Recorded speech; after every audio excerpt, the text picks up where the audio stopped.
খোঁজ নেই যুক্তরাষ্ট্রের ৬ পারমাণবিক বোমার, হতে পারে ভয়াবহ পরিস্থিতি। ইসরায়েল ও মার্কিন বাহিনীর সঙ্গে ইরানের পাল্টাপাল্টি হামলা ক্রমেই তীব্র আকার ধারণ করেছে। মধ্যপ্রাচ্যে চলমান এই উত্তেজনার মধ্যেই যুক্তরাষ্ট্রের হারিয়ে যাওয়া ৬টি পরমাণু ওয়ারহেড নিয়ে নতুন করে উদ্বেগ তৈরি হয়েছে।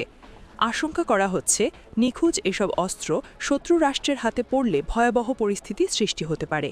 ব্রিটিশ সংবাদমাধ্যম ডেইলি মিররের এক প্রতিবেদনে এই তথ্য জানানো হয়েছে। প্রতিবেদনে বলা হয়, গত কয়েক দশকে অন্তত ৬টি এবং ঘটনার কথা জানা গেছে যেখানে যুক্তরাষ্ট্রের পারমাণবিক অস্ত্র দুর্ঘটনার মাধ্যমে হারিয়ে গেছে এবং এখনও সেগুলোর কোনো সন্ধান মেলেনি। ফলে আশঙ্কা করা হচ্ছে এসব অস্ত্র যে কেউ খুঁজে পেতে পারে।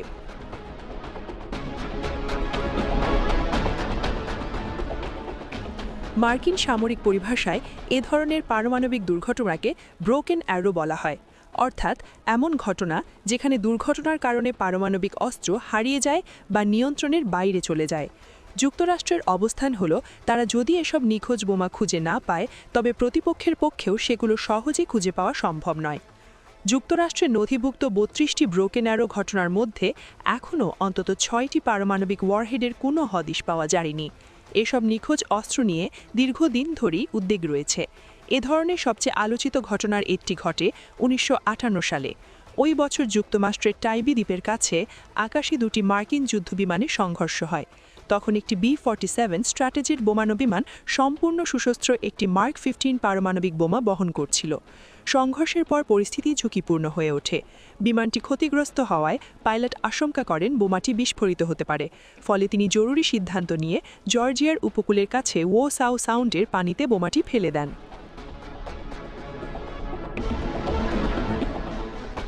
প্রায় ৭,৬০০ ওজনের এই মার্ক 15 হাইড্রোজেন বোমার বিস্ফোরণ ক্ষমতা ছিল প্রায় ৩.৮ মেগাটন।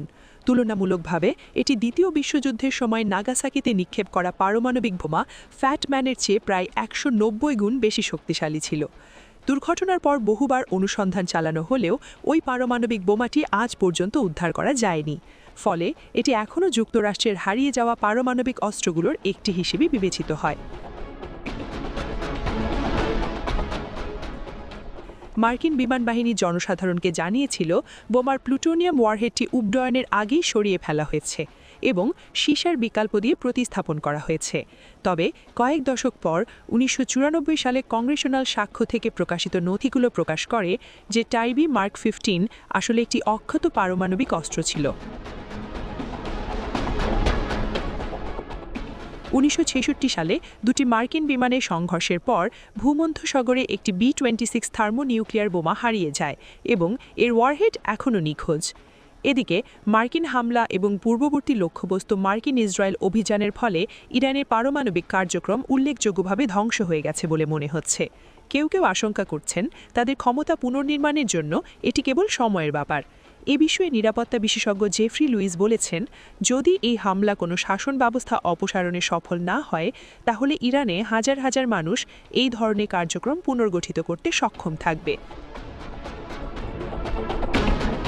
তিনি আরও বলেন, প্রযুক্তিটি নিজেই কয়েক দশক পুরানো এবং প্রতিহিংসাপরায়ণ ইরান সম্ভবত উত্তর কোরিয়ার মতোই সেই সিদ্ধান্তে পৌঁছাবে যে মার্কিন যুক্তরাষ্ট্রের সঙ্গে এটি একটি বিপজ্জনক বিশ্ব এবং পারমাণবিক হওয়াই ভালো।